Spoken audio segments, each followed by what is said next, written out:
ઓમ નમો ભગવતે વાસુદેવાય। મિત્રો, માઘ માસના શુક્લ પક્ષની પંચમી તિથિ એટલે વસંત પંચમીનો દિવસ। આ દિવસ માતા સરસ્વતીને સમર્પિત છે।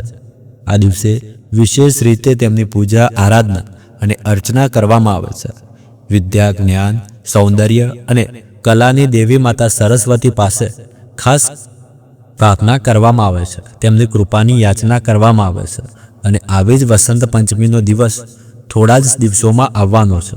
તો ચાલો આજે આ વિડીયોમાં જાણીએ કે આ વખતની વસંત પંચમી કયા દિવસે આવી રહી છે, આ દિવસના શુભ મુહૂર્તો કયા કયા છે, પૂર્વાહન કાળ કયો રહેશે જ્યારે દેવી સરસ્વતીની પૂજા કરી શકાય, જો વિદ્યારંભ સંસ્કાર કરવામાં આવે તો કયા સમયે કરવો જોઈએ અને બીજા કયા શુભ મુહૂર્ત રહેશે, આ તમામ વિષય પર આજે આપણે વાત કરીશું। તો ચાલો આજે વસંત પંચમી ક્યારે છે આ ખાસ વિડીયો શરૂ કરીએ। વિડીયો શરૂ કરતા પહેલાં આ વિડીયોને એક લાઇક કરી લેજો અને કોમેન્ટમાં જય મા સરસ્વતી લખી લેજો। તો જુઓ, આ વખતની વસંત પંચમી આવી રહી છે 23 જાન્યુઆરી 2026 શુક્રવારના દિવસે। પંચમી તિથિનો આરંભ થશે 22 જાન્યુઆરી 2026 મધ્યરાત્રિમાં 2:28 અને આ પંચમી તિથિ પૂર્ણ થશે 23 જાન્યુઆરી 2026ના મધ્યરાત્રિમાં 1:46। વસંત પંચમીના દિવસે વિશેષ સરસ્વતીની પૂજાનું મુહૂર્ત આપણને મળે છે સવારના 7:13 થી લઈને બપોરના 12:33 વચ્ચે। આ રીતે 5 કલાક અને 20 મિનિટનો સમયગાળો આ વખતે પ્રાપ્ત થઈ રહ્યો છે। વસંત પંચમીનો તહેવાર એ દિવસે ઉજવવામાં આવે છે જ્યારે પંચમી તિથિ સૂર્યોદય અને બપોર વચ્ચે વ્યાપ્ત રહે છે। એ જ દિવસને અને એ જ સમયને સરસ્વતી પૂજા માટે યોગ્ય માનવામાં આવે છે અને આ કારણે ઘણી વખત વસંત પંચમી ચતુર્થીના દિવસે પણ પડી જાય છે।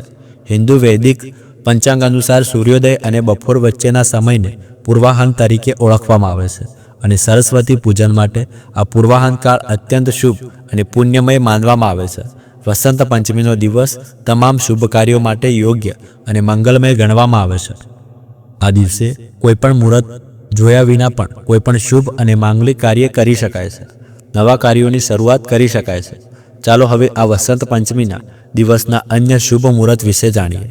આ વર્ષે 23 જાન્યુઆરી 2026 શુક્રવારના રોજ વસંત પંચમીના દિવસે પ્રાતઃ બ્રહ્મ મુહૂર્તનો સમય રહેશે સવારના 5:26 થી લઈને 6:20 સુધી અને સૂર્યોદય થશે સવારના 7:13।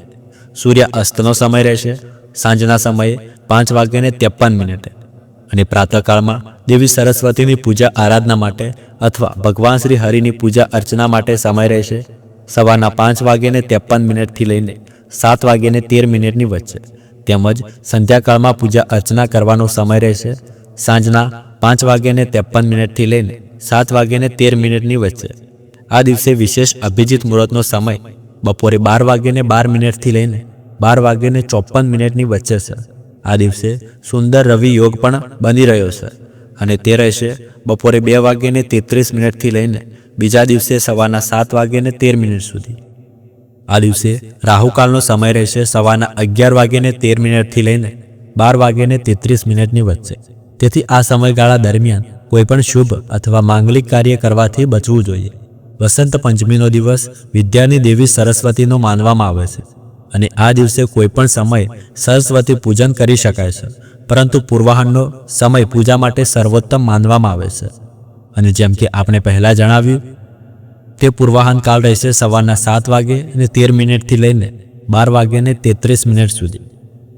તમામ શાળાઓ અને શિક્ષણ કેન્દ્રોમાં પૂર્વાહનના સમયમાં જ સરસ્વતી પૂજા કરીને માતા સરસ્વતીના આશીર્વાદ ગ્રહણ કરવામાં આવે છે। વસંત પંચમીનો દિવસ નક્કી કરવા માટે સૂર્યોદય અને મધ્યાહન કાળની વચ્ચે જ્યારે પંચમી તિથિ હાજર હોય છે તેને પૂર્વાહન સમય કહેવામાં આવે છે અને સરસ્વતી પૂજન માટે આ સમયને સર્વોત્તમ માનવામાં આવે છે।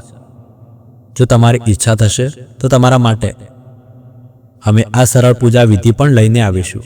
વસંત પંચમીના દિવસે દેવી સરસ્વતી પ્રત્યે તમારી કૃતજ્ઞતા વ્યક્ત કરો અને આ વિડીયો વધુમાં વધુ લોકોને શેર કરો। તમારી પોતાની ચેનલ સંપૂર્ણ જ્ઞાન ગુજરાતીને સબસ્ક્રાઇબ કરી રાખજો અને માતા સરસ્વતીની કથાનો વિડીયો પણ અમારી ચેનલ ઉપર વસંત પંચમીના દિવસે તમને મળી જશે, તો તે પણ તમે સાંભળી શકો છો। તો આ વિડીયો તમને કેવો લાગ્યો કોમેન્ટ કરીને જણાવજો જો સારો લાગ્યો હોય તો આ વિડીયોને એક લાઇક કરી લેજો અને કોમેન્ટમાં જય માં સરસ્વતી લખી લેજો. મળીએ આગળના વિડીયોમાં. ત્યાર સુધી ધન્યવાદ.